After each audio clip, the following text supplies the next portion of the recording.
Hi everybody, today we're going to talk about impression evidence, and I'm going to show you guys how to cast a shoe impression. Now, impression evidence is a pattern that's left in a malleable or soft material, such as dirt, mud, snow, sand, even skin. So bite marks can be considered impression evidence when they are on your skin. But today we're going to talk more specifically about shoe impressions left in dirt. Okay? What we use at crime scenes are this powder mixture. This is called track stone. There's also dental stone. There's a bunch of different kinds, but the one that we use is track stone, and it's just a casting powder. And then we mix in water into it. You can use bottled water. You can use tap water. You can use water from a water hose. I've been to many crime scenes where I don't have bottled water, so I will ask the neighbors who live nearby for a cup of water just from the sink, and I pour that into my casting material and mix that up. Okay, so the first step with anything in forensics is you always take a photograph first. Whether it's fingerprints, whether it's blood that you're going to be swabbing, whether it is a shell casing or a fired cartridge case that I'm going to be collecting, always photos first. So for my shoe impression here, I would take a ruler and I would line it up next to my impression, and then I would take my camera and I would set it up to where it's level to, my camera is level to the plane or the shoe impression itself. So if it's not leveled and it's kind of slanted, I want my camera to be a little slanted as well. Okay, so you can just use levels to help you figure that out. So once I have that, I'm going to take a photograph to where the shoe impression and the ruler fills the frame of the photo, meaning you don't see anything around it, you just see the shoe impression and the ruler in place. And that's going to help the analyst to create a photo that's one-to-one, meaning it's to scale. So the actual shoe impression in the photos is going to be the actual size of what you see here. Okay. Once I've done all my photography, I'm going to prepare my material to cast it. When you're doing your casting, if there's anything in it, like these little pieces of wood, leaves, whatever is here, if there's a branch inside here, you're going to leave it. You want to cast over that and collect it. Okay.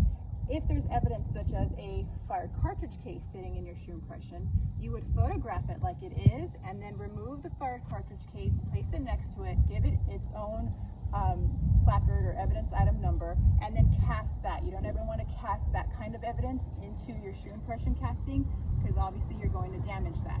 But if it's leaves, branches, bugs, whatever is in your shoe impression, you're going to cast it right over. Okay, so to mix your material, we just have plastic bags, or you can get the pre-mixed ones that come in its own Ziploc bag.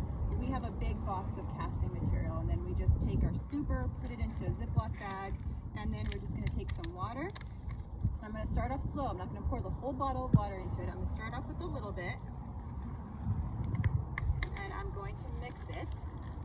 I can already tell that's not that enough. So I'm going to pour a little bit more,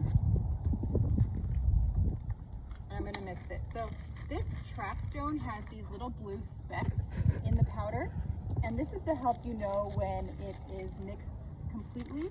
Once those blue specks start to disappear, then you know that it's mixed really well. So this still needs more water. This is too clumpy.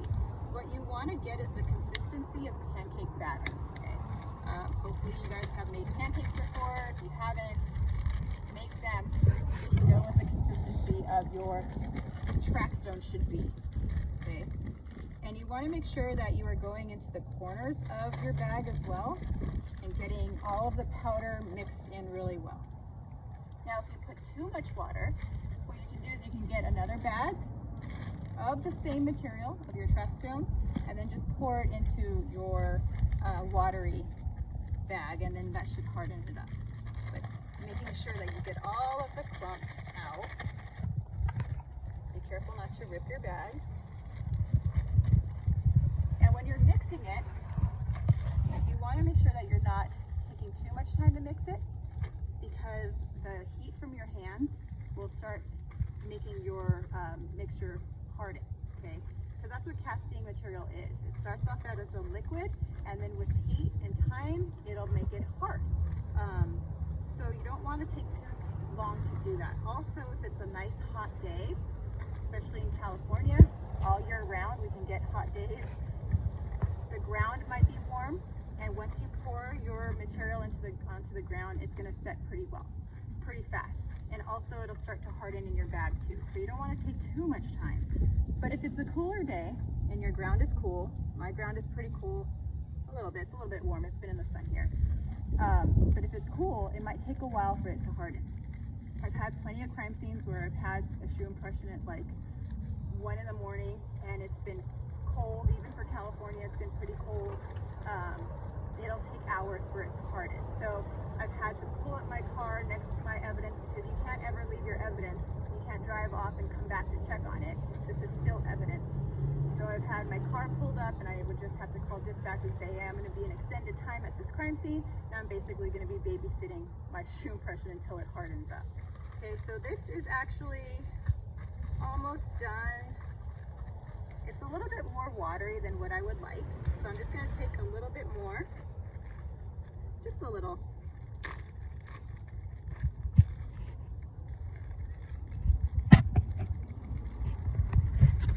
Pour a little bit back in there. Mix that up some more. Making sure I got all the clumps. That's feeling better.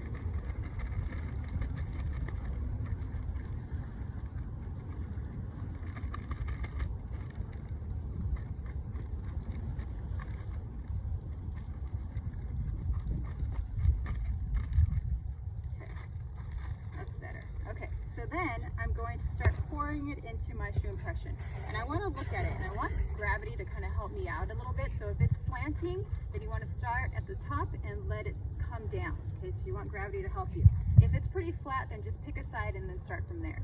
This shoe impression is kind of elevated in the middle, and then it's slanting on both sides. So I'm just going to start on one end and then just work my way down. So I'm going to use the top open part. I'm going to start on one side, and I'm going to pour it onto my impression. I'm not going to make a hole down here. I've had people ask me, why don't you just cut a hole in the bag and let it come out of the bag that way? That's because I can't control it. If I start here and I start pouring here, I can stop it, rather than here it's just going to fall out, and it's harder to control that way. If this was a finer dirt, this dirt is pretty good. It's going to hold the impression well. If it was finer, like sand, then I would want to use a hardening solution like aerosol hairspray. So Aquanet hairspray, not the pump kind, but the aerosol can. You just take it and you kind of just let it spray some and let it settle down onto the impression, and it's going to harden the impression so that when I pour it, it's not going to damage it. Okay, so this is pretty good. I'm not going to have to do that for that. So I'm going to start with probably here, and I'm going to work my way down that way.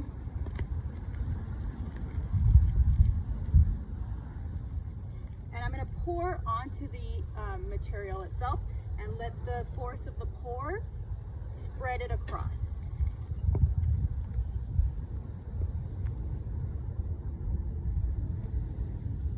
And when I start, I'm not going to start directly on the impression, because I don't want to have that initial drop damage it. And I'm just going back and forth, filling in all of those nooks and crannies, back and forth, pouring it onto the material itself and letting it flow out.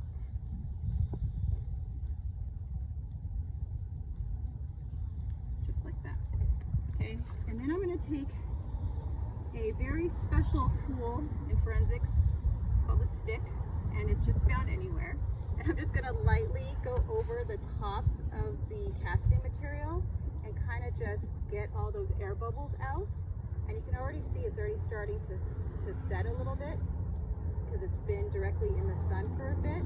The shoe impression has, so the ground is warm. So I'm just going to kind of tap the top of it, get all those air bubbles out. This is already starting to harden. So I'm going to leave that alone. But then it's just going to sit there and harden up. Okay. For the sake of time, there's another one back here. I'm going to take my stick.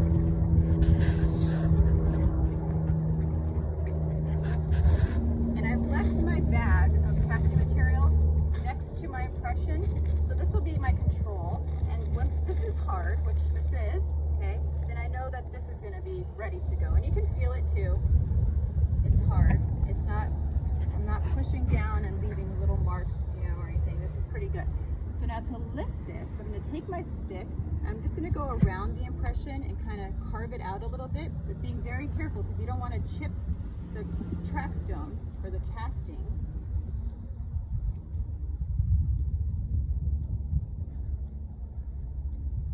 Okay, so I'm just making a little dam around my impression. Okay, and then I'm going to pick a side. I'm just going to go on this side. I'm going to take my nail or my fingers and I'm just going to kind of go underneath it carefully and just loosen it up until it pops up. Then I have my casting here. It's intact. Carefully take off the dirt. And then what I would do is just take this over to the water hose and clean it off. But you could already start to see the impression of that shoe. This is actually how I would package it. Put this in a cardboard box, package this just like this, and this would get submitted to the lab, and then they would do their own cleaning so that they're careful with how they are removing the dirt rather than just me taking a water hose and cleaning it off. I mean, I could, but I could just turn it in just like this. This is totally fine, just like that. But you could already start to see the impression of the shoe forming. Okay, so this is a casting. It's a one-shot deal. If you notice here, the impression is gone.